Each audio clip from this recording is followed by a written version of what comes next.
Introducing the all-new Corolla. Assistant Attorney General Rochelle Yu called 62-year-old Frankie Garrido Blas a pervert with a dirty little secret. In her closing arguments, Yu told the jury that Blas, the utilities and maintenance manager at the Bank of Guam in Hagåtña, installed a camera so that he could watch women as they peed.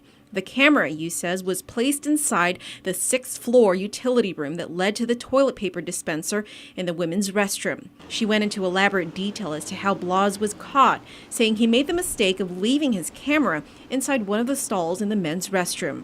When other employees found the camera, they discovered what Yu described were extremely disturbing images.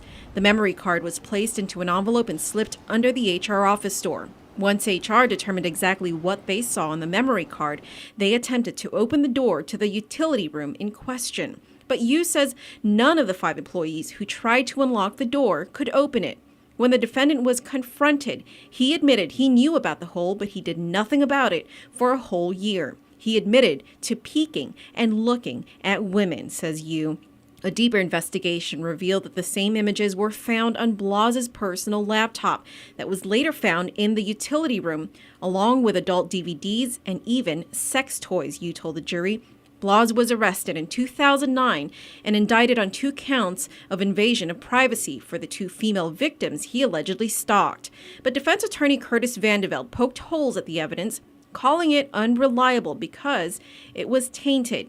Vandeveld says even 2 Guam police officers who handled the case testified that the evidence was tainted when HR waited 10 days to call police with the evidence. You have to ask yourself, says Vandeveld, if you can convict someone of a crime based on bad evidence. And although Vandeveld acknowledges some culpability from his client, that he did in fact know about the hole and that he did in fact admit to peeking through it, that's not what he's on trial for. Peeping through a hole is not an element of invasion of privacy, says Vandeveld. You might think you don't like him because he admitted that he peeked, Vandeveld said, but that's not what he's on trial for.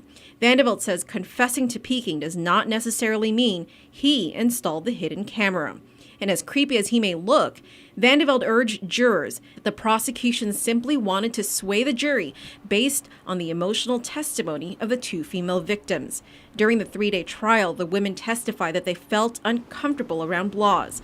They accused him of stalking them at the parking lot and even popping out of the 6th-floor men's restroom around the same time that they were in the female restroom on several occasions.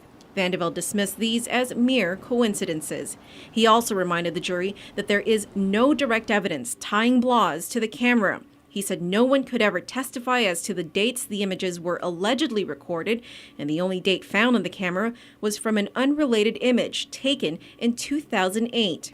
The alleged crime took place between April and May of 2009. Vandeveld indicated that the bathroom recordings could have been taken at any time and then placed in the camera's memory card.